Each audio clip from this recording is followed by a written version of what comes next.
We're back, baby. Teenage Mutant Ninja Turtles in review. As always, I'm Tim Gettys, joined by the Nitro Rifle, Andy Cortez. What's going on, everybody? The big dog, Kevin Coelho. Cowabunga. It's Christmas in June, Joey Noel. What the fuck is this movie? The producer / seducer, Nick Scarpino. I'm telling you one thing right now. You're making Snowbike Mike's Discord very happy right now. For 2 weeks straight, they'll be like, when are you going to do the next Teenage Mutant Ninja Turtles movie? Guess what, guys? It's today. You're welcome. It's today. We're all so thrilled to add another movie to the potentially worst list of movies we've watched in review. And I can't wait to talk about it because this is Kind of Funny's in review, where each and every week we get together twice to rank and review different film franchises. Right now we're doing Pixar in review and Teenage Mutant Ninja Turtles in review. You can get the show on youtube.com/kindoffunny or roosterteeth.com. If you want it as a podcast, search your favorite podcast service for Kind of Funny in review, and we'll be right there for you. If you want to get the show ad-free and watch live as we record it, you got to go to patreon.com/kindoffunny, just like our Patreon producers, Donovan Harkness and the protagonist did. Thank you both so very, very much. Today we're brought to you by MeUndies and Stamps, but I'll tell you about that later. Let's just get right into it. Teenage Mutant Ninja Turtles 3, aka Turtles in Time. It's often erroneously thought to be subtitled Turtles in Time. In actuality, it has no subtitle. This confusion is likely due to the fact that in the early 90s, not long before this movie was popular, a popular video game released in arcades and later on home consoles titled Ninja Turtles, Turtles in Time. Some of this film's later DVD cases actually have the incorrect title on its cover, Teenage Mutant Ninja Turtles 3, Turtles in Time. So even modern Blu-rays now, they are printed with that name. So it's one of those weird retconny type situations. Live, die, repeat. Exactly. Exactly. Mm-hmm. Never forget. A runtime of 1 hour, 36 minutes, released on March 19th, 1993. This marks the end of the collaboration with Jim Henson's Creature Shop. This movie did not feature any of their work, and that is extremely clear based on the way that these faces look and move. Directed by Stuart Thomas Gillard, a Canadian film and television director, best known for directing this movie and Rocket Man in 1997. So, but Joey, this one's for you. He's also a well-known television director who worked on Charmed and One Tree Hill and 90210, but most importantly, directed the Disney Channel original movie Twitches with Tia and Tamara. Excellent. So, I didn't know that was a movie. Twitches? Oh yeah. Really? Damn, dude. I feel like I could name every early to mid to late 90s Disney Channel original movie, and I don't know Twitches. 2000s. This was the Tia and Tamara Renaissance, like post sister. You know what I mean? Yeah, that's not a thing. That wasn't a thing. Yeah, it was. 100% was. They came back hard as adults, not just as teenagers. You know what I mean? Anyways, this had a budget of $21 million, a box office of $54.4 million, and it in fact does not pass the Bechdel test measure of the representation of women in fiction, asking whether the work features at least two named women who talk to each other about something other than a man. There are two named women in this, but that scene does not happen. So let's start off. Joey, I want to start with you. You're new to the Ninja Turtles franchise. This is your first time going into this. You've seen the first, you've seen the second, now you've seen the third. What do you think? Yeah, I feel like I've been really lucky to be on in review and only, for the most part, watch good movies. And this was a tough one to watch. I was talking to Kevin right before everyone hopped in the Discord, where I was like, I'm really tired because I had just watched the movie right before we recorded this. And I think it's just because this movie is so bad. My body's like, what else could you be doing other than watching this? And they were like, sleep is definitely the better option. So I think that's why I'm tired. I don't understand really anything about this movie. Why any of this exists? And then the biggest question I have for the writers of this movie is, why is there always one super weird, obscure pop culture reference? Last time we got the Ralph Nader reference. This time we get Don King. Who are they writing for? Who is this movie for? I don't understand. This time we got Don King? We got two. We got Don King, but the first one he said was something else. I got to look it up, but it was another weird reference. It was a Bonanza. There was a Bonanza reference. There was multiple Elvis references. There was just John Wayne one too, right? Well, they make a John Wayne, but there's two. They make a Wayne Newton reference when he walks in. Goes, is that Wayne Newton? And then when he fries his hair, he goes, is that Don King? And I laughed both times because I was like, I get both those jokes, and his hair does look a lot like Wayne Newton's. But it was weird. But you have to put yourself. It doesn't make any sense. It does. Where do you have to put yourself? Hold on. In the context, where do you have to put yourself? You have to put yourself in the context of when did this movie come out? 1993. 1993. Don King was probably a pretty huge promoter because at that time he had either just finished or was still in the promoting Mike Tyson stage. So he was very big in pop culture back in the day. Okay. Wayne relevant to the 8-year-olds. Yeah. Wayne Newton, on the other hand, was not. So I don't understand why they would throw him out there. I love Wayne Newton because Duncan. I wouldn't have known who Wayne Newton was. Only figured out who he was due to Vegas Vacation. Yes, Vegas Vacation. Put Wayne Newton on the map for me. Yeah. Andy. Yeah, this movie's real bad, dude. I have not enjoyed any really of this in review. Like, I feel like it's leaning more towards like just this level of just sadness. Last night was really tough to focus on this movie. It was so tough. It was boring as hell. The you mentioning the news about Jim Henson, I'm not surprised by that at all. For the fact that the first 20 of the minutes, Splinter is standing behind like a stage with like a very much like, I'm on live television right now being recorded by one standing camera that like, I don't know. There was just like not much movie magic in any of this. It feels like when TV shows are trying to get around an actress being pregnant. So they just like awkwardly put things in front of them to like block shots. 1000%. And so much of the movie story and plot wise, it's just not good. Casey Jones is awful. I don't know why he's in this movie. It just felt like a stream of consciousness. Like the person writing didn't have an end goal in mind, but just kept writing from the start, right? They didn't have like an outline of what the story could be, and then let's fill in those gaps with dialogue and character moments. It's just like, yeah, they find a lamp and they go back in time. What happens then? I'm going to keep on writing. We'll figure it out on the way. And it's just, this movie sucks so bad. I was so disappointed because a couple people tweeted at me like, hey man, part 3, not too bad. Like once you kind of know what you're getting into. And I was like, oh, cool. Maybe I haven't seen this movie since probably the first time I saw it as a kid. And that's bad because that I hated that shit. Nick. I think this, it's it's not a good movie. And I think the thing I keep coming back to every time I watch this, which honestly has only been twice now, I think, but looking at it kind of with a more critical eye, I remember not liking it when I saw it in the theaters. I thought I was like, this is it. I don't need more Turtles movies. But the thing that sticks out so much to me is the Casey Jones / honor guard B storyline and how completely and utterly useless it is in service of any plot or any character development whatsoever.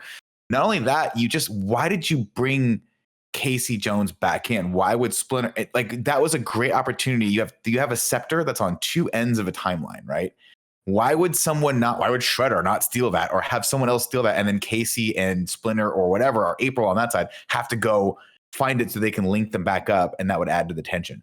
Dude, Nick, when he pops back in, I need the Saved by the Bell crowd cheering, laughing. Like when Slater or Screech or Zach Morris walk on screen and everybody, like it was such a, yo, what's up, Turtles? Woo! Like it was just so fucking comedically bad. They're like, Casey, you're back. Yeah. And then like, bye, Casey.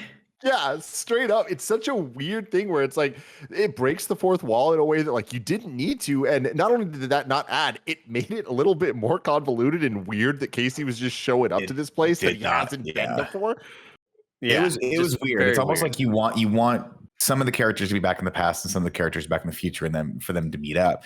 But I think that's even less of a sin than this. Somehow, I don't know what they did to these costumes, but the eyes being a little too big make them horrifying to me.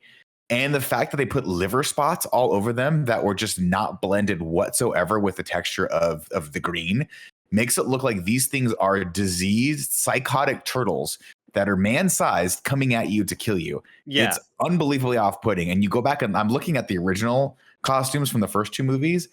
I do not understand why they wouldn't just reutilize these. I'm just like, this is beyond me. The face. So my problem with it is that they look too new. The costumes look too new. Way too new. They don't look like these are creatures living on planet Earth. And the eyes remind me of those images where people were selling the old costumes from the 80s and they were all torn up and all aged. torn up and crazy. Yeah. Well, that and was these. Yeah, that like. Oh, That's is it from 3. really? Those Yeah, are the ones because from like 3. Yeah, I'm looking at it. Obviously, like I think of the eyes in this image and how it feels like everything's like being torn away, and that's all I could see when I was. There's that final fight scene with Leonardo versus the dude, whatever the fuck his name is, and like he's trying. First off, it looks silly as hell with him doing sword moves, not looking at the bad guy. But then there's a moment where he has to like focus and he gets mad, and his eyes get so big, and it's terror. It's pure horror. Well, not only that, but when you're staring at these costumes, you can see the eye holes. Yeah. You can see the big eyes, Yeah. and right underneath are Under these the giant. Yeah, right underneath are these giant holes for the actual actors to see. And I don't remember seeing those in the first two movies, because I think they hid them a little bit more cleverly. But this is it's just such a fail categorically across the board. Yeah. I will to speak positively about it though. I think the idea is cool. Them having to go back in time and fight samurai and like be in feudal Japan. I think that was a fun sort of like obvious fish out of water thing. And they even tried to shoehorn in some like, hey, everything's clean here and people like us and we can live out in the open because we're revered as gods. And I thought that was kind of some cool stuff. But I'm confused the entire time as to why there's a war going on. It doesn't seem much like a war because it just seems like 50 troops picking on a village. Yeah. And somehow that's about right. the son is in love with the main daughter from the village. And that's a problem, I think. But we're not quite sure if that's the problem that started the war or not. I'm sure there was a lot of backstory in there that I missed, but No. because I was taking notes. But it is just convolutedly weird. And it seems like all of this could be solved with just a quick conversation. Also, it doesn't seem like he needs guns to beat these villagers. He just needs like 2 more troops and he can go in and kill them all.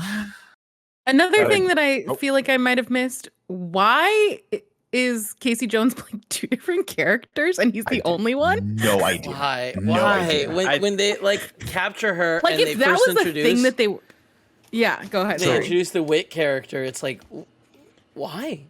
There was Like, no is this reason supposed to do that. Is Yeah. it like a descendant that we aren't aware of? Who Like, knows? I don't They know. don't touch I that. thought it was going to be like Casey's on one side of the time spectrum, and this other Casey, who was like a great grandfather or whatever, is on the earlier side. So they have to sync up. Like I legitimately thought the honor guard was going to steal his scepter and like leave, and he would have to go on an adventure with them when I first saw this, and then they would have to sync up. But no, it's just we hired Elias Cotes, we paid his full fucking rate, and he's only in 3 scenes. One of which is, all of which are zany hockey scenes, and it's like I despise that. No, he doesn't fight anyone. He doesn't fight anyone. But he just really- kinda, like, He shoots a babysits. cannon at someone, a catapult at someone. He He turns on a really TV. wants to fight the entire time. Yeah. And then there's also, in terms of the weird setup of like why is it the same actor and like they're not related, but maybe they are, but it doesn't matter if they are or not at all. Then there's also a little kid whose last name's Yoshi, which is Splinter's last name, and it's like, are they a descendant? Are they descendants? Because if so, you could probably explain that a little bit better. But also remember that he is a rat. Mm-hmm.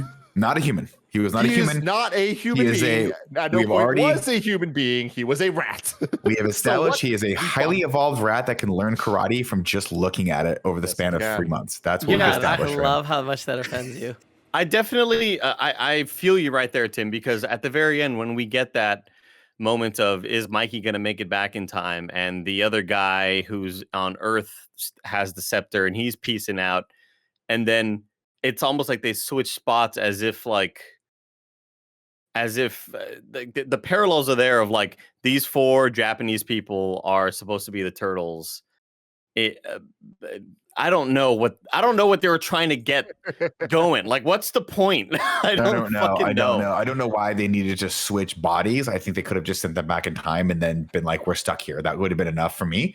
I did halfway through the scene where they're in the bar, like hanging out and playing arcade games, think to myself, this is what a more fun movie than I think the rest of the movie is. I'm actually more interested in the 4 guys that have been sent from feudal Japan into modern day, quote unquote, early 90s New York and are now fish out of water. And Casey Jones has to babysit them. And maybe they all discover happiness. I don't know. But either way, that's still more compelling than this the dude who is the bad guy in Zorro selling guns to a shogun to kill 15 people in a village. Just seems like maybe we needed to reconfigure this plot a little bit. But I do like that they call him the guy from Zorro, which is hilarious. Kevin, what'd you think? Man, this was a tough rewatch. I was so incredibly bored the entire time. And it's one of those things where it's like, kids are dumb. The fact that I ever liked this means I was a dumb kid at one point. Did you? And it's just, growing up? Did you like this? When we were I don't kids, remember that at all. I mean, it's cool. Time traveling, feudal Japan, so cool. Samurai swords are dope. Samurai swords, lots of them, Tim. April's got a mullet. Sick. But rewatching this was just like, holy, why did this get made? You know, but I think the biggest sin, Kevin, is that I know you don't love this part of movies, but I certainly, throughout watching movies for in review, have come to enjoy the so bad it's good, and this is not so bad it's good. Like that's the biggest sin that a movie can make, in my opinion, is that like that it lands on Nick's 3-figure scale at number 3. Like you want it's good bad, and this is just like so bad that it's boring, and you just would rather do anything else. Yeah, and so I'm surprised, Kevin, you're saying that you enjoyed it, because I've only seen this movie once. I remember watching it as a little kid that first weekend and being like, this sucks, because it's not even a good kids movie. Like what Andy's just saying, like this fails on all fronts. Like the top of which is it fails as a Ninja Turtles movie in any single way. When this movie first starts, the music hits and they're all dancing in a line. I'm like, hey, maybe I was wrong. Maybe they're going to go have some fun with this, whatever. They immediately give up on that. And then it just turns to such a bizarre, like Eddie was saying, kind of like, okay, then this happens, then this happens, then this happens, but without any thought of what just happened before. Perfect example of that is we spend what feels like 5 minutes of them setting up that when you go back in time, you're going to switch clothes. So Michelangelo has his shorts on and they're talking about it and it's like, okay, cool. I guess that's funny. I guess the turtle's wearing shorts, dancing a little bit, but then Splinter's straight up like, yo, motherfuckers, we don't got time for this. We can't deal with this. And it's like, okay, well, you're spending time saying that even, but then they do the time switch, and it's just like, wait, so now they're not naked, they're wearing weird like underwear, turtle type underwear, but like they look like the turtle shell shit. I was like, this is just so bad. And then you get to Japan, and nothing interesting happens in Japan, not a single thing, with one exception, and that is the dude painting on the beach next to a cannon. What the fuck was that? Not good for a good reason. Just like it made me go, what? Just like this is fascinating. Yeah, so like, he shoots the cannon. It's got like a spread shot. Like that's not how cannons work. Yeah, that is a very good point. Doesn't matter. Like supposed to symbolize he can kill 4 turtles at once. Cool, great. He doesn't. And it's weird where I feel like we've watched the last 2 movies that are varying degrees of not good, but nostalgic. And I feel like with this, it's just misses all of that. And it is like Nick's point about like, it's an interesting premise if you just say, oh, it's turtles in time. Like, yes, that is cool. Time travel often is cool, just as an idea. And there's something here. It's based on some of the old comics. And like that storyline was pretty neat, pretty nifty. This is not a good example of that, because what this feels like, especially when you take away the Jim Henson stuff, like the whole premise of the live action Ninja Turtles is weird because they're supposed to be like ninjas and acrobatic and fight and like hide in the shadows and like flip around and parkour and shit. And they're going to be like, let's put Corey Feldman in a freaking giant suit. Doesn't really scream nimble, you know? But like there was something about the expression. There was like the puppetry of it all that was just like, it kind of took in a different direction that felt fun. With this one, it really, really felt like the producers were also the producers of the show Wishbone, where the little dog would go on like historical adventures. And they're like, well, we have all these props. We have the Wishbone props. We still have this stuff rented out. we have a bunch of like Japanese feudal era Japan outfits. And then we also have, what are those? Like, I don't know. They got ruffles though. There's some vague form of European. Cool. That's what the groups are going to be. Oh, and then the Ninja Turtles show up. Yep. It's like, what the hell? I was halfway expecting, like we mentioned earlier, Casey kind of breaking the fourth, or them breaking the fourth wall, I'll be like, "Whoa, Casey's back!" I expected him to look at April and be like, "Hey, you look different." like that's just how terrible this movie is, man. I didn't like any second of it, and most of all, I didn't like the wig, Nick. I didn't like the wig. Oh, you mean on Casey Jones? Casey Jones's wig? Is it a wig? I don't know. We're wigging out with Scarpino. What's up, everybody? Welcome back to Wigging Out with Scarpino. I'm your host, Nick Scarpino. Andy, throwing to you on this one. What were your thoughts on Elias Cote's wig as Casey Jones? If you blur your eyes, it looks like it could be the same kind of thing because it's got a very similar style. Mm-hmm. But you could tell back in part one some baldness happening up top, and that's fine. A lot of people go through it. Kindoffunny.com//hymns or something like that. But good, yeah, it was just really, really, really terrible. And then when I realized, oh, that's also him in the past. That's how his hair really is. And sure, the hairline is receding, but there's also a lot up top missing. I thought the wig looked just a little too glamorous for somebody who is this hockey player that looks like he never showers. Yeah. Well, there you have it. I mean, this image. Kevin, you picked the perfect image. Yeah. Has anyone ever wondered what my dad looked like? It's this picture. That's it right there. That's pretty close. Yeah, it's pretty close. He had blonder hair, but that's about there. It just looks. It really just looks like something out of Wet Hot American Summer, where a 48-year-old is trying to play a 25-year-old. Yeah. Like that just looks so off. That's great. That's a perfect way to put it. What a tour de force. Andy, you mentioned earlier, and I know we're about to get to the plot to talk about the movie, but I love, and I mean love in the bad way where I actually hate, how this movie starts, where it's like they just thrust into the plot without any level of, let's at least set the stage, let's at least have some fun. No, they're in the train station sewers thing. April just shows up listening to music. Like, well, no, I mean, it's fucking weird. It starts out in Japan. Like they call that out too. Like, yeah, it's actually a really cool shot. Yeah, and like it's fucking like seems serious as fuck. Well, no, for a minute, because like it's been many, many years since I've seen this, and like when it started, I was like, oh shit, this is like getting fucking rolling. This is gonna be and good. It's like, well, no. Yeah, but I'm with Tim. Like when we see the turtles, plot line of like the narrative of what's happening. It starts with the turtles. They're here. April just shows up immediately, like interrupting the fun turtle stuff, and is listening to music. And everything's bizarre. She's dressed in a non-April way. Nothing about this screams April O'Neil. Even from the April O'Neil that we've known from the previous movies. Then all of a sudden she's like, "I got you guys gifts," and starts handing out a bunch of bags. Why the fuck did she buy this thing? So like, this weird tiki torch. It makes no goddamn sense that this thing is just here and then all of a sudden it's a time machine. Well, she said she had a throwaway line, if you'll remember, Tim, that she's going on a trip and the turtle's gonna really miss her. And so in order to make them happy, she went to a swap meet and bought them a bunch of crap. Just dog shit to make them laugh. And that was the setup for this MacGuffin that was bought apparently at an Antiques Roadshow. That was pretty much it. It's just like there's nothing lazier than that. There is nothing lazier than what it should have been. How do we introduce this plot element? Right. I mean, what it literally is her, not once, but multiple times within a 10-second period saying it's Japanese. Yeah. That was the plot of this movie, is her saying this thing is Japanese, and then it takes them to Japan. Well, I feel like they could have just... Oh, sorry. I feel like it could have been easy, like, April went on a trip, and that's why they haven't seen her in a while, and she brought back souvenirs. I feel like this is not a hard thing to set up. But also, to Tim's point, like, Tim, the reason why I mean, you're absolutely right, is that we start off with this really, really cool shot of these people riding horseback with the sun behind them, and it's awesome. And it's actually really beautifully shot for the first couple seconds. Go to an action sequence that is what it is, and then they lose the scepter, and then we cut to modern day New York. And what you're expecting to see out of a movie that involves four main characters who are crime-fighting ninjas is some sort of crime happening that they can fight.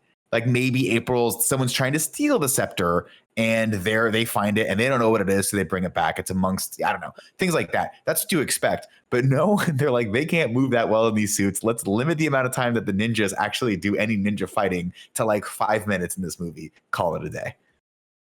Also, she owned an antique shop. They could have set it up where like she was like, "Hey, you know, I'm clearing stuff. I'm clearing stuff up, and I found this like, you know, right. or like, it doesn't matter. It's so everything in this movie is so funny, half-assed and tiny bit of effort. Ugh. The Let's other get to weird the thing that plot. bothered me, sorry, Joe. before we start, is that like at the beginning, the turtles are talking about how nobody knows that they're there and like lamenting about how they're stuck underground. And then immediately April comes down and is like, I'm so excited to see you. Like, it's just bad. Like, Well, I not don't only that, understand. Ended with them on the In the cover of the newspaper. newspaper. Yeah. Like, I don't know. Was this written by like people who had never seen the first two movies?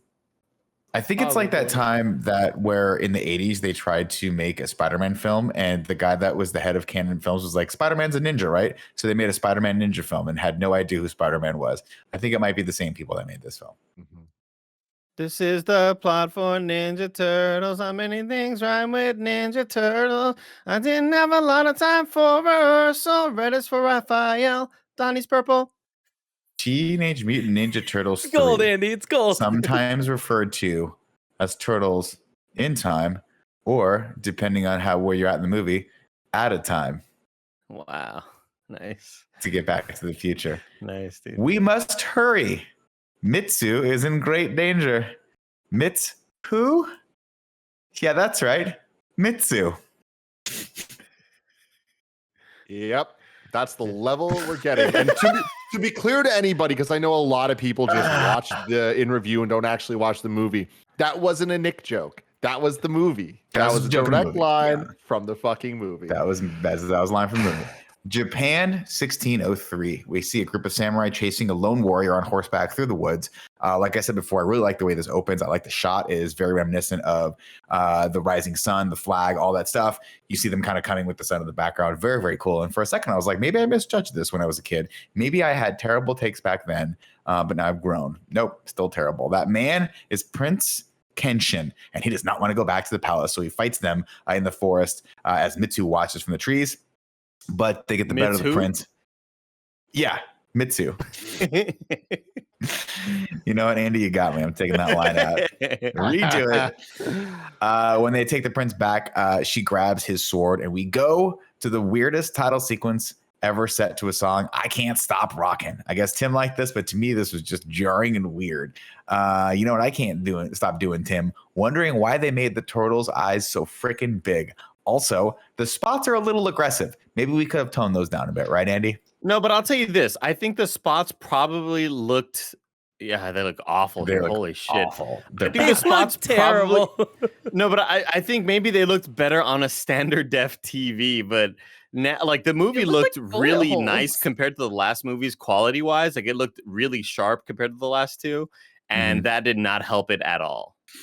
I think when you make that costume, maybe they did some camera tests with different lighting and maybe some like ambiance or ambient like smoke in the air and stuff like that. But in this one, it was too clean. It looked comically bad. One thing I always liked about the go ahead. I was just gonna say the green on them is just it's so more vibrant than it needs to be. Green. Yeah. One thing I liked about what a lot of the cartoons do, the more recent ones, is I don't think it's an older decision. I think it's more of a modern thing where they all have their own different shades of green, and I've always kind of enjoyed that. That's and smart. I know future ones do have that. Future spoilers, guys. I don't want to. The turtles have different colors of green. All right. Raph, of course, then smashes the radio because he's pissed. He's tired of wasting their talents down in the shadows. Thankfully, April interrupts with food and a mullet. And she brings in some not food, excuse me. She brings in some presents for them. Turns out April's going on a trip somewhere. So she brought all of the turtles' presents for the swap meet to keep them busy while she's gone. One of them is some kind of weird Japanese egg timer. Her words, not mine, which looks a lot more like an oil lamp. But hey, one person's torch is another person's kitchen utensil. Back in feudal Japan, Kenshin is brought before his father, Lord Norinaga, and the two argue. His father has disgraced the family by waging an unjust war. Again, war. We call it a war. When Papa raises his sword to strike his son down, Walker interrupts with a blast from his pistol. He's like, "I'm sorry to interrupt everyone, but I've got a gun. I got a gun." Which doesn't seem like the right I got way the to interrupt. gat. Yeah, it seems like if you did that in feudal Japan in like a shogun's house, he would kill you. He would just kill you and take all your guns. Also, where are the guns? Are they somewhere close? On the boat, He's I talking assume? about these guns. He says, I got 6 ships in the harbor, and like the shogun just cool. Like, get can I 'em. see him? Like the budget of the We have movie. one right here, and we brought a cannon, some rifles. Yeah, a cannon. Kenshin is ordered inside, and he throws a tantrum. He just starts throwing tantrums left and right, cuts a couple tiki torches down, and then the bad guy from Zoro, the Mask of Zoro, tells Norinaga that he has ships in the harbor that will help him. He's like, we can help you win this war. And he's like, no, we don't need help winning a war. There's literally 10 people we're fighting. Question for the group. This white guy. Yeah. Did he take this role too seriously? Yes. Or not serious enough? He is a bad actor that took it way too serious. He thought this shit was going to catapult him. I'm going to say this right huge now. heights. I don't think he's a bad actor because he is in two films that I hold very near and dear to my heart. He is the bad guy in Lethal Weapon 3. And Andy, if you think that he changed one bit between this movie and that movie being the bad guy, he did not. He is also the bad guy in The Mask of Zorro. And he is, again, the exact same character with a mild Spanish accent. That is it. Oof. Good movie, It's rough. Mask of Zorro. Having said that, Mask of Zorro, to Kevin's point, great movie. Just watched it again about 6 months ago. And the choreography in that is phenomenal. I highly recommend it to anyone. Let's see. Kenshin throws another hissy fit when he gets in, and he breaks a statue, which reveals the egg timer that April found in the future, along with the scroll depicting the turtles from a long time ago when they beat some of Lord Norinaga's ancestors. Now, if you're thinking to yourself, that's going to surely come back and be explained later. No. You would be wrong. Mm-hmm. He reads the words in the scroll, open wide the gate of time, and the little hourglass inside starts going bonkers and spinning, and it sucks April into a time warp, replacing her with Kenshin. Thank God they're the same size clothes. That would be very awkward if they weren't. Kenshin spots Splinter. There's no way those two people weighed the same because it was a mass transfer. They have to weigh the same. She's like tiny and he's a regular human being. Doesn't make sense as like a time travel mechanic. Like especially when it then happens with how these much turtles. Do the turtles weigh? Their shells must weigh like the shells are like 40 pounds, 50 pounds. Boris is tiny and he weighs 50 pounds. Yeah. Well, not tiny. I mean, you know what I mean? Like he's much smaller than these goddamn turtles. So multiply that by these at turtles least are like 500 pounds. At least 5, right? That's at least 250 pounds. At least. There's no way any of these honor guard people are weighing 250 pounds. They're a $130, $140. They're very fit men, but like they don't have that sort of bulk. They don't have that sort of height. I had to type in how much do Ninja Turtles weigh into Google and how much do Ninja autofill to how much do Ninja Kids with a Z make? Oh, I don't know who the Ninja Kids are, but I'm pretty interested now. Oh man, I would have wanted to be one of those kids when I grew up. 325.5 pounds, Leonardo. Yeah. So that's probably 2 of the honor guards. So we could have swapped with 2 of them. That could have been fun. Just like toss them into crowds. And by crowds, I mean the 6 soldiers. The thing is, like, they didn't have to make that the rule for the time traveling, you know? They didn't have to make it be like, oh, it's a matter weight transfer could have been thing. Equal swap. Could have been a soul swap. It could have just been like, exactly. One person for one person for another. But they went all midichlorians on it and totally fucked up all of Ninja Turtles forever. Remake it. Get Michael Bay. Get the master teller Michael Bay in here and let him fix all this. This is a mistake. Bring back Stanley Tucci. Let's get Stanley Tucci in 5 different worlds. The Get him to play Merlin again. Oh Jesus God! Oh my God! I can't wait. He played Merlin in a movie following another movie he was in where he was not Merlin. Yeah, he was not Merlin. Yeah, well, Merlin was his ancestor, too. That's all. He wasn't. He wasn't, Andy. They were unrelated. They really thought, oh, that's going to be cool. They're ancestors. And Tim was like, they're not. Yeah. Oh, man. What a great series. Anyway, Kenshin spots Splinter and passes out. When he wakes up, he calls them all kappas, which means demons. Some demons are good, some are bad. These might be good demons. We don't know. Mikey asks how Kenshin got in April's pants. And that seems like a very, very adult joke for a movie of this caliber. The first of many. I don't even want to call them inappropriate because they're just lame. Like lame ass attempts at jokes. Like, I don't even understand what the point of so much of this was. Mikey is creepy. Mikey's just horny. Period. He is horny in this. He gets back into the past and he sees Mitsu for 3 seconds. And he's like, yo, what's up, girl? And she's like, I have a boyfriend who you met him. Like, you know him. And Mikey's like, but is he here? Yeah, I don't see him. So I don't see him here. You're out of sight, out of turtle. mind. Yeah, also you're turtle. I don't understand. Yeah. I don't even know what you got Joey, going on down there, turtle. I don't know. audibly said out loud where he's like, I don't want to leave you. Like, I want to stay here with you. And I wanted her to be like, you're a fucking turtle. Like, you are a monster in this. You are a mutant creature that does not deserve living. Like, I'm terrified of you. Please leave. Let's see. Back in the past. Let's see. The Splinter tells them they have to ride the scepter back into the past to save April. Back in the past, they bring April to before Lord Norinaga. Her Walkman goes off, so they beat it to death with swords before they can burn her at the stake. Walker intervenes. Donnie, what's up? I was gonna say she doubles down in saying that she was a witch, and it's like, I feel like no matter where you are, I feel like most places not good if you say you're a witch. That's usually ends poorly. You know, I would think even in today's day and age, 2021, you start telling people you're a witch, you're not going to get a positive thing from them. Even if you're like into Wiccan, which is like light stuff, I'd be like this. I'm going to still not give you my social security number. Yeah, I don't in West Hollywood, right, Joey? Witches of WeHo, baby. Witches of WeHo. I don't know what witches of WeHo are, but sounds dope. I don't know what the hell you're talking about. Is that a reality show or something? Maybe. Donnie, now played again by Corey Feldman, figures out how the scepter works. For every one of us that goes back, someone from the past must come here, but it only works if magic travelers are the same weight, which is weird. Enter Casey Jones and his manly hockey stick, but he's only there to babysit Splinter. They're like, you got to watch Splinter and whoever else comes through this time thing. And he's like, okay. The turtles have to hurry up. The space-time continuum is almost out of whack. If they don't come back in 2.5 days, they're turtle soup. April fends off. Yeah, they did. April fends off some advances from also her. Seems arbitrary. Like 100%. Why? Why can't you come and go as you please? Why does it have to swap with people? It's weird. April. I wanted the actors to be like, why, directors and writers, why? Yeah. Like on screen and break character. So we don't know either, audience. April fends off some advances from her captors, and then they bring in a Casey Jones lookalike, which is just threw me off, man. I was like, I don't understand what's going on here, but I'm intrigued. Mikey puts on some shorts so his switcheroo partner doesn't show up nude, and off we go to the past.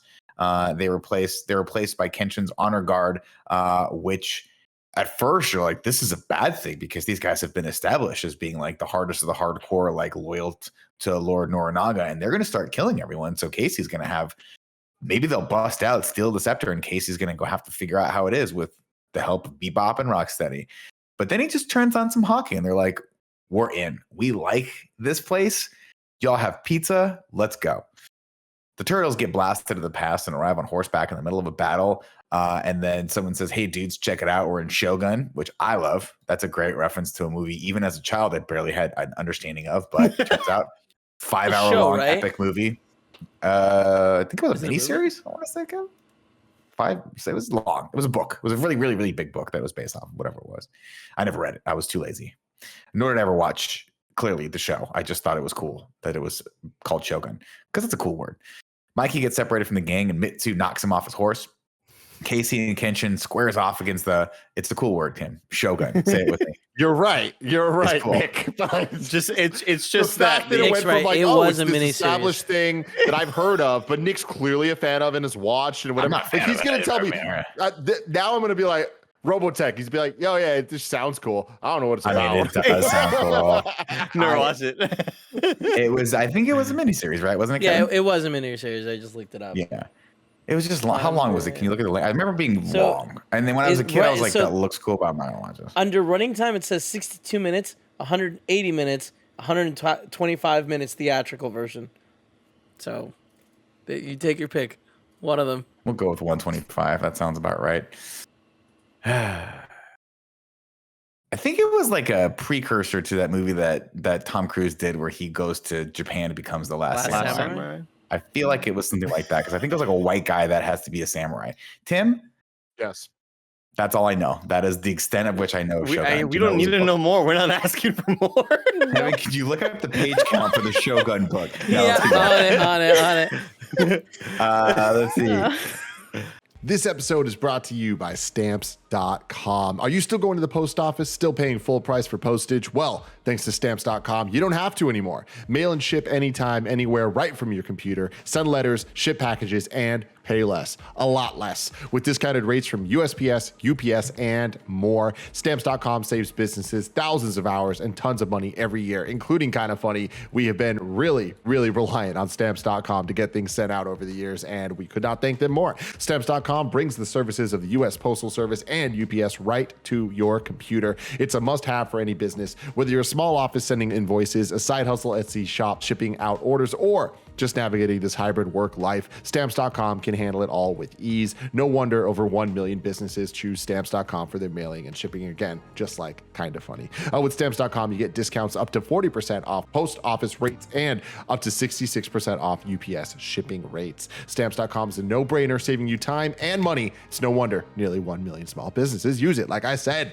stop wasting time going to the post office and go to Stamps.com instead. There's no risk, and with the promo code Kind of Funny, you get a special offer that includes a 4-week trial plus free postage and a digital scale. No long-term commitments or contracts. Just go to Stamps.com, click on the microphone at the top of the homepage and type in Kind of Funny. That's Stamps.com, promo code Kind of Funny. Stamps.com. Never go to the post office again. And next up, shout out to MeUndies. Summer is here, which might mean leaving the great indoors for a dip in the great outdoors, whether that's a pool, ocean, or fjord. MeUndies might be known for making the softest undies and bralettes in the world, but now they make swimwear too. That's awesome. I can't wait for this. You guys know I've been loving MeUndies for a very long time. Wearing a shirt right now, of course the lounge pants, the undies themselves, and the socks. I love MeUndies. Can't wait to swim in some MeUndies this summer. You can check out MeUndies' first ever swimwear featuring bikinis, one pieces, and 2 different lengths of swim trunks. I'm going as short as I can. There are roughly 8 recycled plastic bottles in each pair of men's trunks, so that means they're eco-friendly, baby.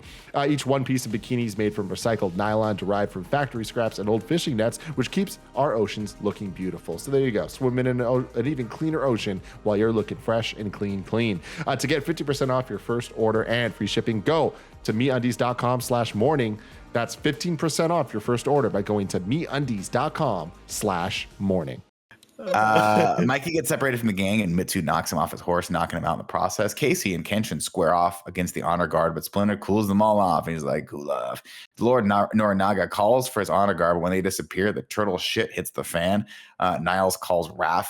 They bump into Niles and he calls Raph an ugly pile of dung, and then they growl at each other instead of getting into it, which is weird. Then Niles heads down to prison. Hold on, no, you're right, Nick. That is a fucking weird scene. Raphael, like, still in a mask, like it's like, oh, I guess you're disguised now because you're this giant fucking hulking thing with a weird mask, and he just starts going. It's like, what are we supposed to get from this? Is he angry? Is he constipated? Like, what the hell? Nick, I looked into it. The first printing, the book was 1,152 pages. There you go, Tim. So if you don't think that's a story that can't be told in under an hour and a half, you're fucking wrong. It was the 80s. We can do anything we want. I don't think Tim. And I'll tell you what, right now, Tim. Now that I'm thinking about it, I saw a commercial for it once. That's it. Anyway, they give Niles some wet willies and he runs off screaming. April is overjoyed to see the gang, but they still have to get through the big large guard first. Thankfully, he's terrified of them and a coward. He locks himself in the cage and pulls himself up to the roof. Spoke too soon, though, because more guards pour in and a fight breaks out. Casey number 2 asks to be broken out as the turtles fight, and none of these turtles are like, this dude looks like Casey. Maybe April's just tripping. April opens up. Wait. I missed this somewhere. Because I don't know how we skipped over the fact that there was a scene where April's in a cage, looks over at Casey in a cage, and she's like, Casey? And it's really weird. And then she looks over at a rat, and the camera zooms in on the rat. Right. I laughed out loud. Yeah. Like, and then it transitions. Like what are we? He poorly transitioned fade cut to Splinter, and it's like, but they're not related. And then there's a Yoshi human. Oh my god. She made a joke. She made a joke where she was like, "Oh, you look familiar too." Yeah, she did. She did. Because he's a Japanese rat, joke's and on that's us. a rat Why in did I Japan. agree to do this series? I just don't know. It's fun. Is it? I digress. Was it? I'm having a good time. April opens up a sewer grate and everyone jumps in, and the sound effects that play here over and over again are the exact same sound effect, and they sound gooey. It just goes like this. And then on the third one, they're like, maybe we should change it. So when I wrote that in there. Then we all. How did you spell all of it? I don't believe you, Nick. He did I not don't write believe it. you wrote He it in did- there. yeah, there it is. I didn't write it at all. Then they all help each other out of the mud for a scene that lasts a long time. And then Donnie says, "Help, I'm a turtle and I can't get up. I will give anyone a free Starbucks coffee if they know what this is a reference to." I love the 80s. Everyone Okay, knows. yeah, the life alert, baby. Go to kindoffunny.com/life I alert. can't get up. If you want to fall and you can't get up. Mikey wakes up and spots a village kid. I think it's Yoshi. April rips off her pant legs to make shorts, and boys go swing, which is a reference to Wayne's World, baby. Wayne's World, which is Joey. I know you haven't seen Wayne's World, but it's what happens when Wayne No, and I've seen Garth Wayne's get World. boners. Thank you for explaining the movie I've seen. We got back balls and ass bush and boners. Boners. When Wayne and Garth get boners. It's such a weird little sequence because they do the swing thing and it's weird when they're like, well, Legorama, like that's fucking, what does that even mean? Look at none It's of she's also like, like, hey, I'm I'm your on friend. vacation. Yeah, but she's like, I'm on vacation, and they're like, chill, shooing, and then they cut back to her, and she's like, and it's just like the fucking like, and I would be like, dude, cut that scene because that's not good. But if that were the standard, then like their movie wouldn't exist. So 5 like, minutes, just cut all of maybe it. 5 It's all minutes bad. long. Yeah, Mhm. like it's like 10 minutes later than this, but she's in a shower situation and like they're like No, she's showering not. outside with all She's their not. clothes. She's just What- walking under like a water system that transfers the water. I can't remember what it's called, and it's just kind of Aqueduct or dripping something. on her. So she decides to be like, "All right, aqueducts. I'm gonna just go ahead and let this like I wash said, me." a shower situation that she's in here. And I was just like, why the fuck would they even do like nothing about this makes sense? And Gia was like, would you prefer that she was in a real shower and like naked? I'm like, no, I prefer that she wasn't in a shower scene. Cause like, why the hell did they decide to do this and have two characters speak to each other in a shower outside? Don't make sense. I digress. Some of the villagers attack the boys and a fight breaks out. Casey number 2 saves April and then gets his ass knocked out. So April steps up and starts throwing hands. Mitsu tries to shoot an arrow at Casey number 2, but Raph hurls his sigh at her and she realizes that they're just like Mikey. So the fight stops dead in its tracks. When they go back to the village, they find it under attack by Walker and his men. Walker and his goons spot Mikey and freak out because they think he's a demon, rightfully so.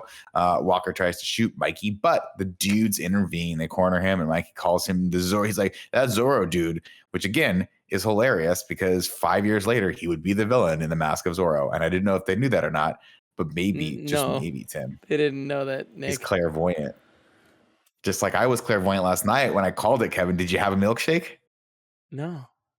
Ah, That would have been cool. That would have Damn. been cool. Maybe Andy, know it what was one of else those is things where cool? I influenced. Hold on, Tim. Maybe I influenced him to not have a milkshake because I changed the past by telling him I knew the future. Wow. Tim, do you know the future? The future of our sponsors, you're about to. Terrible. Yeah, come on. All right. Walker gets away, but Yoshi is stuck in a burning building. So either Mikey or Raph run it. I think it's Mikey. Well, which makes no sense because Raph and No, him it's seem Raph. to have It's a really, Raph. really okay. It's Raph. That makes sense. Rushes in to save him, but Yoshi isn't breathing. So Leo gives a little dude mouth-to-mouth resuscitation for like 45 minutes, and then brings him back to life. Lord Norinaga shows Walker the scroll showing the turtles and gives it to Walker and gives into Walker's demands. Gold for guns, he says, and he's like, "No, I'm not doing it." And he's like, "Okay, well, this scene is useless." The turtles practice riding horseback.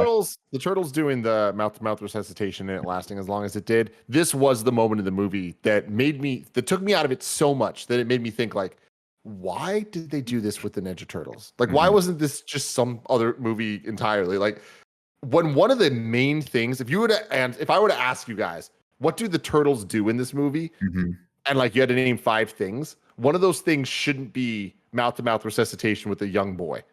But it is. No, Oh my It God, I is. missed it. Everybody, give me some space. dumb. I need some space. Back Give him up. space. Like, No, so I think stupid. Kevin, not to correct you, but I think that Shogun ran over. It was 5 episodes. The first of which was 3 hours. The last of which was 3 hours, which is why it just says premiere and finale were 180 minutes, and then the intervening episodes 2, 3, and 4 were an hour long because it was 1,100 pages. I don't know where the theatrical version comes in. Maybe I thought you said that in the 80s they could make it 90 minutes, no problem. That's Oh, what you apparently said. they did because 125 minutes theatrical version. I'm still trying to figure out what that is, but I'm gonna watch that, and we're gonna add that to TMNT's review next week. Just 5 minute long, 5 minutes long. Because we've already spent some time talking about it. Talking about it now, Andy. Anyway, back to the movie. I want to mention that I'm not necessarily surprised that a aged turtle knows CPR, right? Like, I think that's possible. Maybe they learned it. I don't even know how they would have learned it. Was it when they were a I lifeguard that love- summer? I Like love a that junior hacking lifeguard scene. class. I love the hacking scene early on where Donnie's like, take the binomial and multiply it by the whatever, and he's just like sine, cosine, tangent. He's just like reading words off of a scientific calculator, and it's just, and then he I think he threw and made up a word as well. I don't know. It was funny as hell. I wanted to mention that You'll little never hacking know. sequence. Andy, if Kevin could tell you 3 math words right now, you would never know if any of them are real or not real, and neither would I. It's true. Kevin, give us a math term right now that we may not know, and we'll guess if it's real or not real. Mathematics with Kev. I got nothing. Cool. All right. Back in the future, the turtles practice riding horseback while April theorizes who might have the scepter, but the only thing they can come up with is to make a new time traveling egg timer, which seems like a bad, ill-advised thing from the get-go. I just if we can make the basic shape again, that'll be good enough. That's what they think. That'll connect to the other one that's in the future. That's not how. Correct. Like, why would it work that way? If It's anything, that'll connect to the one that they've made that will be in the future. I found this log in the forest. well. It's kind of the same length. Right. Like, My favorite is the fake ruler that they've like constructed with random lines on it. Like, oh, this is what we're gonna use for this. It doesn't make any sense. I feel like drawing a picture of a cell phone and then trying to call Tim on it. That's what that is. Mikey burns a pizza while they try and work out the plans for the new scepter. It's just like, get it out before it burns. You know, you could have not. This is the first pizza you've ever made. You will eat pizza. How does he not know this, Kevin? This whole section feels like the weird house part of the first movie, but in Japan with other people. And in the past. Back in the future, Kenshin gets impatient and to return home, so Casey puts on hockey, and it mystifies all of them. Let's see, Mikey does that's that a good thing. line, though. That was like, I think the one clever line, like, look at them. It's not even the playoffs yet. That was good. Because they're going wild. I like that line. It's a good line. There's always one. There's always one line that's like, right back in. You're a little too rough. A writer with a brain good. thought of that joke. That's true. That was his one obviously likes contribution in the movie. He probably got paid. That was probably like a polish that he did on the script, and he was like, I just threw one line in there. Other than that, guys, we know. It's bad. Yeah, it's terrible. Useless. Let's see. Mikey burns the pizza while trying to work out the plans, the new scepter. And at this point, I noticed there's 45 minutes left in this movie. And this is the point, Tim, that I start really hoping the credits are where I'm like, I hope the credits in this movie are like 30 minutes long. Yeah. But they're not. Raph gives Yoshi a lesson on fighting and teaches him how to fly kites instead of being angry all the time, which is nice. That's some nice character growth for him. A messenger comes to tell Walker his terms have been accepted while he paints a picture on the beach. And then Mikey, I don't know why they couldn't have done it in the previous scene, but they wanted to have him on a beach with a cannon. Mikey tells Mitsu about Kenshin in New York, but then also kind of hits on her, and it's an awkward scene. Meanwhile, Casey teaches the honor guard how to play hockey, but they decide to wrestle instead. With 2 hours left until midnight, Donnie examines the first Spectre while Mikey kind of wants to stay. Mitsu interrupts to tell them that the Daimo is coming in the morning with Walker and guns. Raph and Yoshi have a touching scene, and Yoshi tells him that where the real scepter is, which he found in the woods. At some point here, someone who fights over the scepter, and the one they just made just gets thrown down a well and never comes back. Yeah. There's a point in the movie where I'm like, oh, they had to give the scepter to the bad guy. And he's hanging off the roof right now, right? And he's like, oh, I'm going to do this. And then I thought, oh, they're going to be like, by the way, that's not the real scepter. We switched it. They did not do that. They did not do that. But also, like, why did the scepter go out into the battle? It was like a family heirloom that is their like ace in the hole. They're their awesome weapon, but it doesn't do anything. It's just a good luck charm. They sent 4 horsemen that somehow were all holding it at the same time. Mm-hmm. This movie fucking sucks.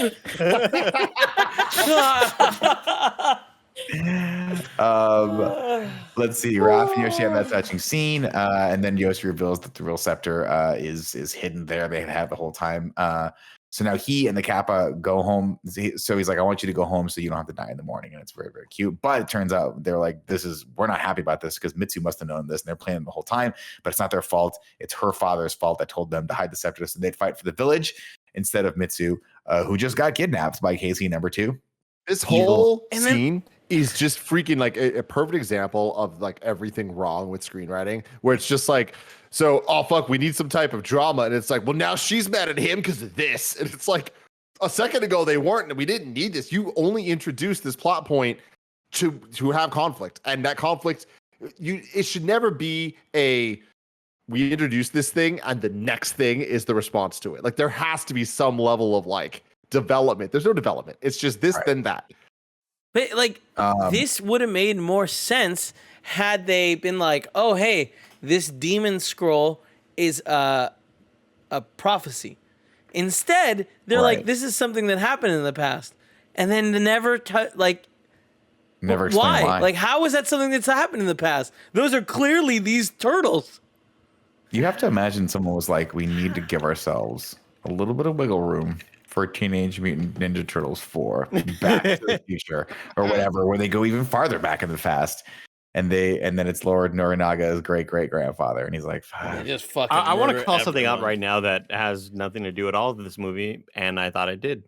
I think during part 1, I made mention of the woman Ninja Turtle thinking that she was in part 3. Yeah. I had somehow Mandela affected that into my brain that she was part of part 3. And Joey, there's a woman Ninja Turtle who pops up in the live action series that existed for a while. The next mutation. And I thought it was, I could have sworn it was in part 3.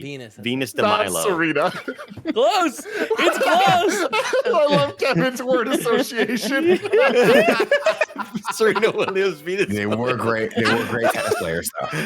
Great tennis players. Yeah, so I thought that was in this movie. And like in the moments where a character was about to be revealed, I was like, oh, here it comes. And I was like, oh, no, that's not. Wait. We're about 48 minutes into this movie. I don't think Venus de Milo's in this movie, and she is not. So I stand corrected. I'm sorry, Joey. You were looking forward this whole time to getting the woman with the baby blue bandana. And by the way, Joey, the bandana also acts as kind of like a ponytail braid. It's supposed to look like a ponytail braid, yeah. But Joey, I know you're wondering, does she got some titties? She got some titties. Yeah. It's bad. Do I need to Google this? No, I already have it for you, Joey, right there. It's weird. That's weird. Why did the eyes bulge out more? Yeah. Now, granted, this show was made this show was made like 7 years after the movies, I think. No, not that. It was like 3 years after, or about 4 or 5 years after, because this was like 1997, 1998. Got it. Do all the other Ninja Turtles have belts with their names on them, or did I just forget that? No, but in the cartoon they did, and then in this version they did. Kev, I just sent Acid something that before we move on we have to actually look at. If you could please start at 3 minutes and 51 seconds. I did time code it for you, so it should just. All right, give me 1 second. Let's see. Assets. I hated Leo's bandana. Oh, I hate it. It's not even a bandana. I feel like I know that this movie is bad because I have the Wikipedia for it pulled up, and the plot section is twice as long as any long. Because you have to explain every single thing that happens in this movie because nothing's connected. Well, let's just watch this for like 20 seconds, please. Right? Of course.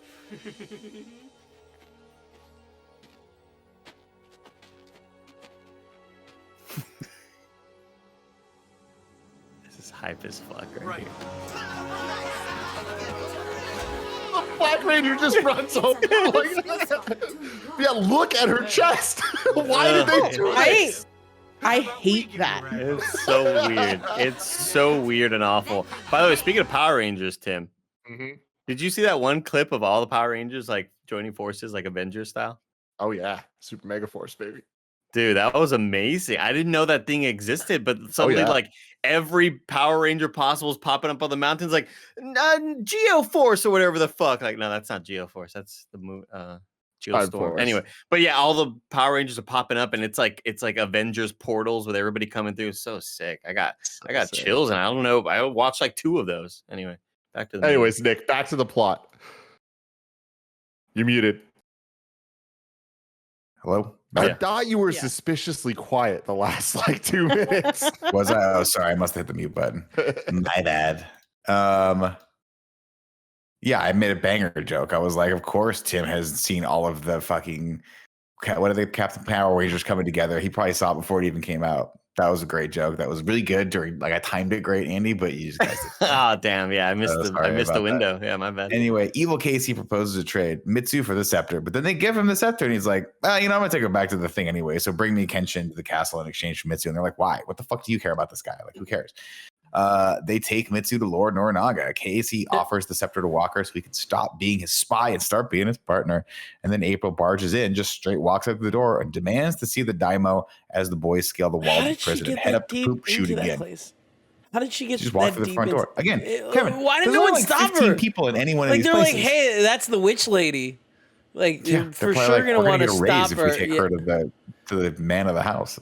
Norinaga with this weird hair that hangs down is going to be like, what's up? He'll probably hit on her too. It'll be strange. What are you going to do? Then Donnie calls Lord Norinaga. Oh, excuse me. They free Mitsu and find the scroll, which depicts the defeated Daimyo's army. And it's super confusing again because they're like, yo, it's us. She's like, no, it's not. That's from 400 years ago. It already happened. They're like, okay, cool. Then Donnie calls Lord Norinaga Wayne Newton, and this movie's great. A fight breaks out, and the turtles say some quips like batter up and hello, goodbye. Not your best work, screenwriter.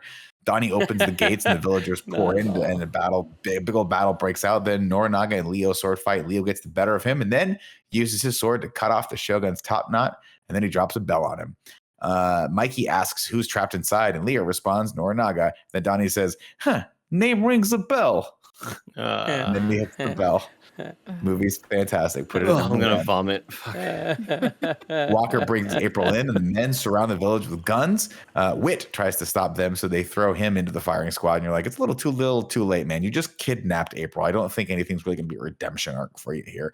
And then Leo tells Walker to man up and shoot him instead, which instills fear in the rest of Walker's men. But Walker ain't scared. He walks over to a cannon instead and lights it. When he blows it up, though, Leo thinks fast and ducks into a shell, dodging the cannon blast, which collides with Norinaga's bell. I love being a turtle. And he goes, I love being a turtle. And it's like, wow, that's really clever. I wonder where they got that from. And then someone's like this, oh, it was the last movie. That's literally the same thing that happened in the last movie. And the screenwriter was like, the screenwriter, the director, the producer, all the other writers, everyone that worked on this movie, anyone that's ever worked in Hollywood before that had anything to do with this movie, were like, oh, see the second or first movie. I have no context for what a Ninja Turtle is. And then I, as a young kid, go, oh, that makes sense why this movie's the giant pile of fucking dog shit. Anyway, they chase. The rest of the men run scared, and Norinaga pops up out of the bell with his hair all crazy, and someone goes, oh, look, Don King. And I laugh. They chase Walker to the top. I laugh. They chase Walker to the top of the castle and stop him before he could escape. But Walker has the upper hand. He throws the scepter into the air and pieces out. Mikey catches it, and the rest of the turtles catch him. And then Wit takes the opportunity to launch a fiery catapult at Walker, knocking him off the cliff and totally redeeming himself. Now, I don't know how fiery catapults work, Kevin, but if you light something on fire, do you just leave it there unattended for a while? It's a good question, Nick. Is that how that works? Okay. You think it could just stay there? It could just stay on fire in that wooden machine? Yeah, it's in the wooden thing. It takes a lot of heat. Does the whole catapult not catch on fire? Nah, it takes a while. It'll be fine. Okay. Doesn't affect the structural integrity at all. I feel like someone got fired for that, though. Okay. If someone was like, did you leave the catapult unattended? And Tony was like, yeah, I did. Was it lit on fire, Tony? And Tony's like, I cannot recall whether or not the catapult ball was lit on fire. Suddenly he's on the stand. They prepare to leave, but Mikey and Raph don't want to go. Kenshin activates the scepter despite missing the honor guard who are playing at the bar in case he's got to get him back to the dance. In time for the dance, April reminds the gang that they can't split up. He says, "You're brothers." And then Yoshi and Mitsu run in to say goodbye. But Mikey doesn't want to go. Mitsu tells him, "Just fuck off. I don't know you. I met you a day ago, and you're a creepy ass turtle. Go back to where you belong, which is the sewers." She wants Kenshin back, who is her boyfriend, by the way, so they can reunite the families and end the war forever. Leo tells the rest of the guys that staying would interfere with the lives of the villagers, and Raph gives Yoshi a goodbye hug. Everyone grabs their stuff and returns back to the timeline, but Mikey doesn't quite get there fast enough and ends up staying behind, leaving the honor guard guy in his place. The dude tries to bolt up the ladder, but when he does, and we get another little flash, and then Mikey's back, eventually coming back to replace him. They can treat this like it's the most hype thing ever recorded on film. Mikey like coming down as if it's like, oh shit, thank God he made it. Not a single person, not a single child watched this and was like, phew. Yeah, Mikey's it's good. They're reunited. There's zero stakes in this entire movie. We don't care. Like nothing feels remotely like no tension, nothing. The threat is there might be guns. That's it. Not only that, but like when you start thinking about it, you're like, maybe these guys would have been better off in the past. They have no life in the future, and nobody really does care about them. So what does it matter if they're staying in feudal Japan and revered as gods? And that's the thing. Like anyone that goes from the past to the future, they're gonna have a better life. So the people that are here, like, hey, congratulations, you now have like centralized heating. You know what I mean? Yeah. Yeah. You have all night pizza restaurant. A comfortable bed. Yeah, great. We have a lot of vaccines too and stuff like that. So just in case you ever get sick. Back in the past, Kenshin returns and has a nice reunion with Mitsu, who thanks him for doing absolutely nothing in this movie. Mitsu gives Lord back the family scepter as a peace offering, and everything seems pretty okay. Mikey is pretty down in the dumps because he's like, I really miss Mitsu, even though I've only known her for a day, and I guess I'm a horny teenager, so I fall in love very quickly. Yeah. But Splinter's like, I got just the thing that's going to cheer you up. A little bit of the old, end the movie with some Splinter humor, Tim. He puts a lampshade on his head and does an evil impression that he saw on TV, and then the turtles all do the dance from Breakfast Club, and the credits roll. Fucking terrible. Fucking inexcusably bad. Now, I want to give you guys a fact that I forgot to say earlier. Producers invited Corey Feldman to reprise his role from the first film as Donatello. The filmmakers told Corey they felt bad about not casting him in Ninja Turtles 2, as we remember from a couple weeks ago when we talked about this. Right. However, when Corey asked for more money than the $1,500 he was paid on Ninja Turtles 1, Corey was told, quote, "Yeah, but you were in rehab." Corey was denied the raise and was again paid only $1,500. What? That sucks. What the fuck? That is sucks. shady in every way. Yeah, these producers suck in this movie. They suck. They're not good. I would like to know what all the other So actors sad. got paid. This is just insane. Like, it's Totally insane not. that they're like, oh, we felt bad, but like, Not that really. bad. Oh my god, dude. That's terrible. Andy hit me. 7 syllables in the middle. You'll need 5 for the first and last line. If you're not poetic, no need to fret it. Haikus don't need to rhyme. It'll go wrong. Haiku in review. Go wrong. Haiku in review. All right. You can go to patreon.com/kindafunny to write your reviews in haiku form, just like Travi Nix did. It's Wet Willy time. Can their fingers even fit? That's No. the real question. Also, White Casey. He's Walmart brand Bill Pullman. Unacceptable. Who's Bill Pullman? Bill Pullman is the president from Independence Independence Day. Interesting. I don't know that I'd connect the two of them, but okay. Okay. Yeah, me, I don't.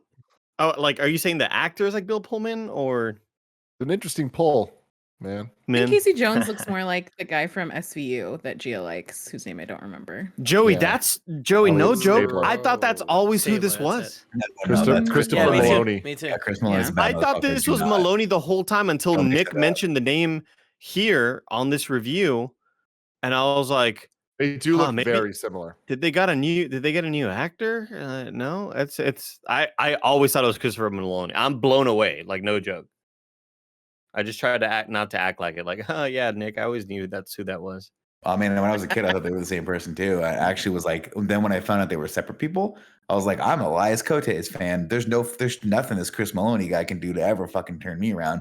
And then he did Wet Hot American Summer, and I was like, nope, this guy's great. This guy's the greatest actor on the face of the fucking planet. Straight up. Hit me, Andy. Oh, that's all for haiku? Yeah, that was it. Ragu. Bagu. What's up, everybody? Welcome to Rad Guys Talk Bad Guys here for TMNT in review. Number 1 on the list is Shredder and the Foot Clan and those amazing shoulder pads from the first movie. And number 2 is Super Shredder and the Wolf and Snapping Turtle. Dude, this is the saddest list of Ragu Bagu ever. Can we make this the writing team and put them at number 1? Yeah, let's put... Yeah. This is a depressing list. Like, no joke, this is really bad, y'all. Like, I'm in a bad spot right now.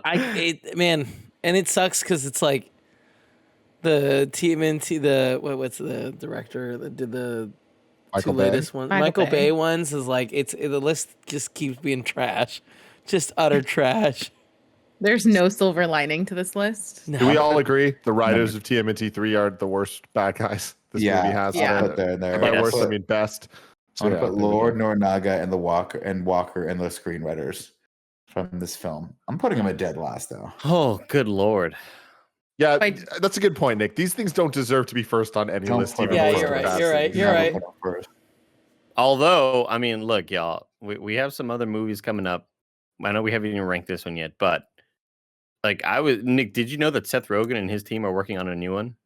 With the Mitchells and the Machines people. They're working on everything. Seth Rogen's got 50 projects. He's taking every comic series possible. And that's the thing. The Mitchells and Machines people. Invincible is good. Yeah, that's true. Yeah, and he worked on that. That's like the best news I've heard. And the boys. Honestly. Fucking great, Nick. Jesus Christ, guys, I'm sorry. Well, stop saying stupid shit, Nick. I'm going back to reading my 1152-page manuscript called Shogun, Tim. I'll let you know how it is. I'll let you know how it is in 15 years when I finish it. Unless anyone has an objection, the new rankings are number 1, Teenage Mutant Ninja Turtles 2, Secret of the Ooze. Number 2, Teenage Mutant Ninja Turtles 1990. And number 6, Teenage Mutant Ninja Turtles 3. Now, wait a minute. Tim, I was about to say this is pretty disrespectful, but no, this movie disrespected me. It disrespected my time. It disrespected my eyes and my ears and my brain. So, Tim, you're right. It is number 6. And there you have it. We're going to return next week with TMNT 2007, the CG animated movie. And then later in the week, we are doing Luca, the brand new Pixar film on Disney Plus. Reminder to everyone out there is no extra charge on Disney Plus. It's not one of their premium access things. So why does Disney keep screwing Pixar? You know what I mean, guys? It's hurtful. It's hurtful. Why are they screwing Pixar by not making people pay until for it? next time? They charge all the other movies. Cowabunga,